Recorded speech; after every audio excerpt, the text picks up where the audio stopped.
And with regards to the second question, I hand over the floor to my colleague Wopke.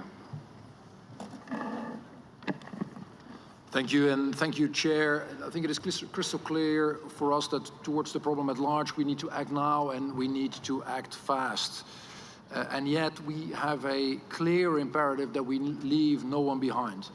And it is in this context that the Just Transition Work Programme is, in our view, a global reaffirmation and a key tool to make sure that this transition is first and foremost about all of our people.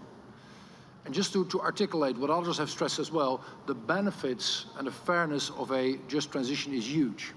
It would include job creation, improvements in job quality and incomes, education and training.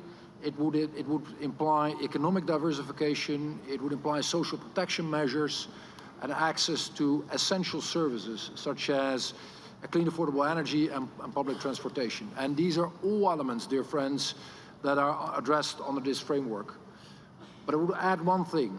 It would also mean putting the health and well-being of all individuals and all of our communities, particularly in the most vulnerable countries, front and center, as we should.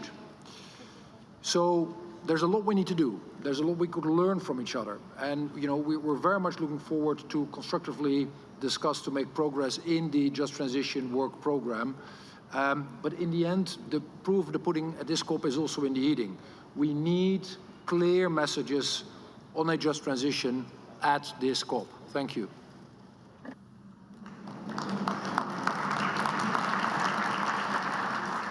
Thank you so very much, Excellencies. I now turn over to Tuvalu on behalf of AOSIS. You have the floor to make your intervention.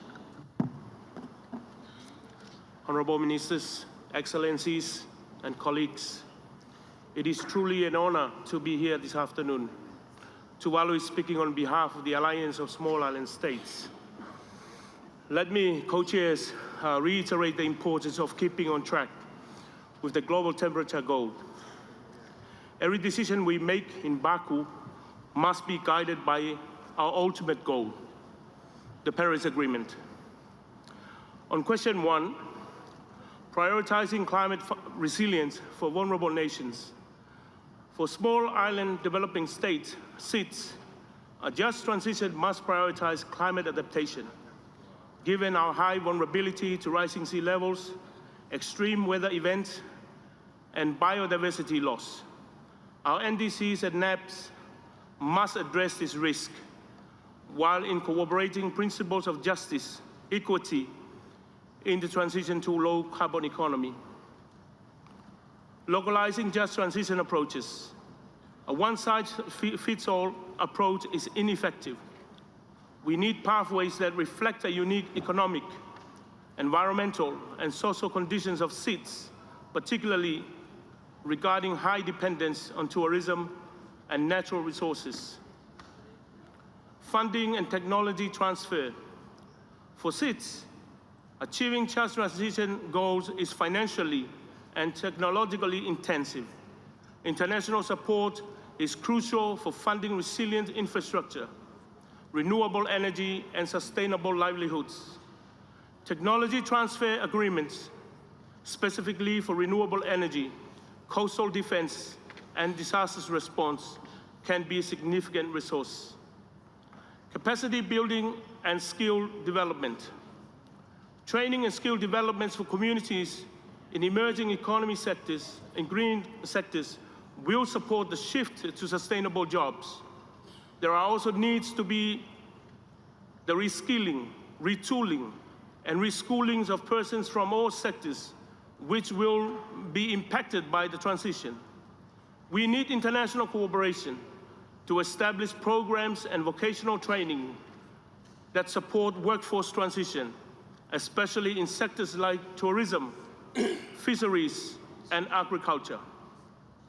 Enhance international support mechanisms.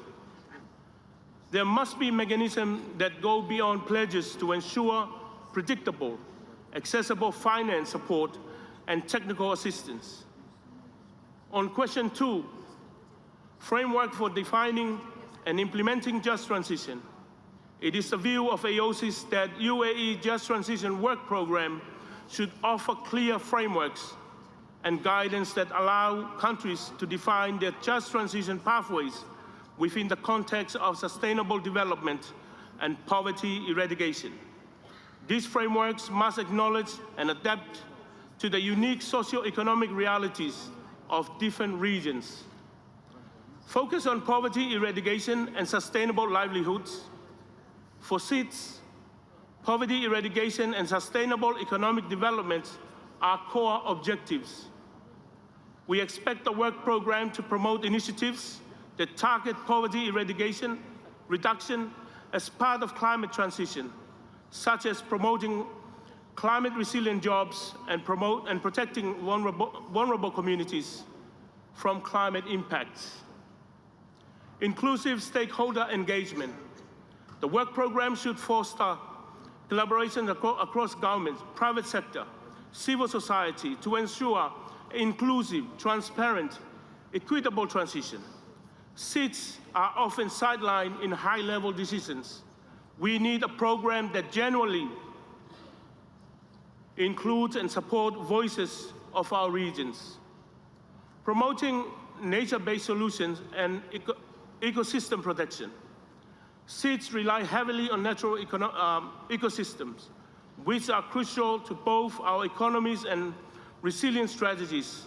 The UAE work program should emphasize nature-based solutions and coastal resilience strategies as essential components of a just transition for island states.